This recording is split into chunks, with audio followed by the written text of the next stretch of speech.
Hey gang, Jason Slowinski here. I hope you're doing well. I just wanted to check in and share some information with you. I was able to learn a bit more from Jefferson County Public Health on where things are at related to COVID-19. Obviously, you all know that case counts are really high right now. That's true in Jefferson County as well as our hospitalizations.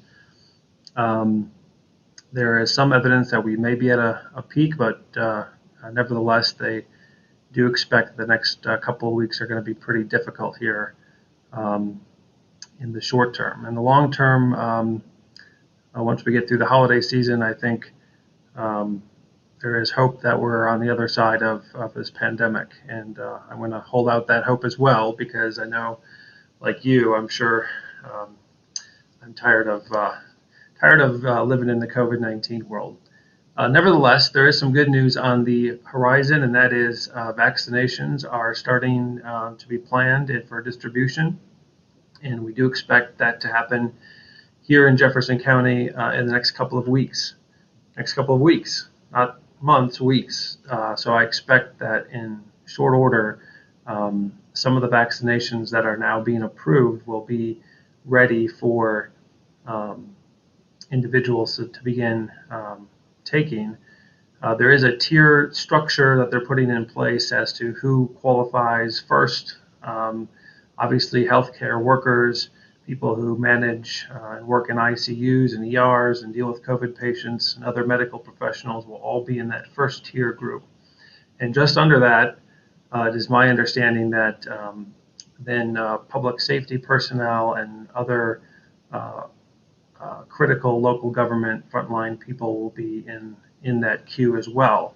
So we can expect probably later this month in December that at some point our public safety people, police and fire for sure, will have access to these new vaccinations to COVID-19. I don't have specifics beyond that. I don't have dates. I don't have anything like that. But I just wanted you to know that that is something that is in the works, and you don't have to do anything about it other than just be aware that is coming. And obviously, we will be in touch with Jeffco Public Health to make sure that our employees who qualify for that have the option and the opportunity to get those vaccines. And so, I don't make the decisions as to who qualifies and who doesn't. Obviously, those are public health decisions and at levels of government above us. So whether it's just police and fire or whether there are other frontline workers who might be in that initial tier of folks, we'll have to wait and see what the information comes forth on that. But just wanted to pass that along, that is something that we can expect pretty quickly. And then lastly, I wanted to this week is supposed to be our holiday luncheon this Friday, and I know it's always a fun time for our employees to get together, spend a little time, watch the little kids sing and give us some Christmas carols and all that. And we aren't able to do that this year. And I've also mentioned in the past how much I appreciate all the work that you have put in 2020 to get us through this pandemic environment, something that none of us have ever dealt with. And I credit your positivity throughout this whole thing, your understanding, your efforts, your willingness to work with us, your willingness to dig in and do your job in light of the challenges around us. And it says a lot about the character of our employees. And I couldn't be prouder as a city manager of our employees. You really have stepped up to the call, and that goes for everybody. But you've stepped up to the call, and you've really delivered the quality services that the people in Golden have come to know and expect, and you've really gone above and beyond. And I couldn't appreciate it more, and I know our community does as well. So in recognition of that, I want to do something for you all. And it's a small token, but I hope it does give you a little extra joy as we get into the holiday season here. For 2020, I'm going to extend 2 additional holidays on our calendar. Normally, we have on our official holiday calendar December 25th and January 1st as recognizing Christmas and New Year's.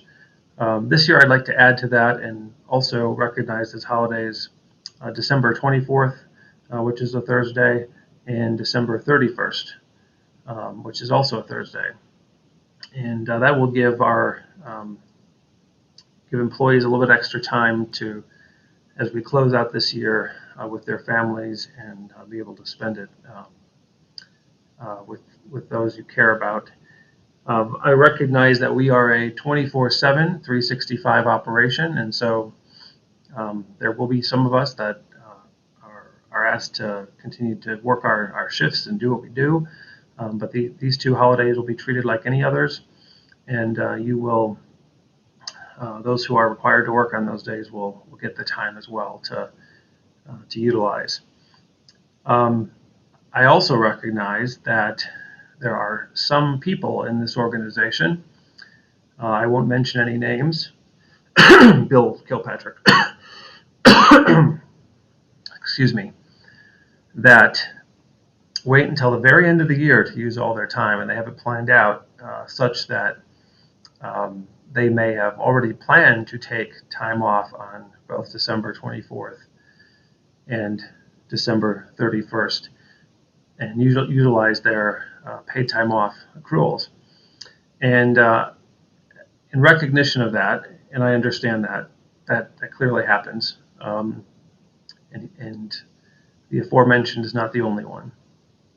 I want to also allow for an additional carryover this year. So if you have time that you're looking to still utilize before the end of the year, and these 2 extra holidays end up causing a little issue to utilize that time, all full-time employees will be eligible to carry over into 2021 an additional 40 hours of time above their normal accrual maximums. So that is something that we will extend to allow you to adjust your planned time off this month to accommodate these 2 extra holidays. For level 2 part-time employees, we'll also extend 8 hours of additional paid time off in your leave banks and allow you also to carry over additional time of up to 24 hours into the new year. It is a small gesture, I know, but I hope in some ways that it conveys my appreciation and my recognition for what you do and how important you are to our community and to our organization. For those that are on shifts and have schedules that you may have to work those days, please work with your supervisors and department directors, and they'll make sure that that time is allocated for you as well. And lastly, every time a decision like this happens where it's outside of our normal policy and our normal scope of things, it does impact people. It impacts folks in our HR and finance departments, and particularly it impacts Mo, our fantastic payroll person. And Mo does a great job, as you all know. And when I throw these curveballs at Mo last minute, she has to make all sorts of adjustments. So my shout out to Mo for the work that this is going to create for you, and my appreciation, and also I'm asking for forgiveness from you to have to make these adjustments at the end of the year. But Mo, thanks for what you do for us, and thank you to all of our employees. I really do appreciate it, and I hope that you can spend some time this holiday season with your family and your friends. And let's get through the other side of this pandemic. I have a feeling we're almost there, and I'll have some more updates later on, probably this month as we get them. So until then, take care, and look forward to seeing you all soon.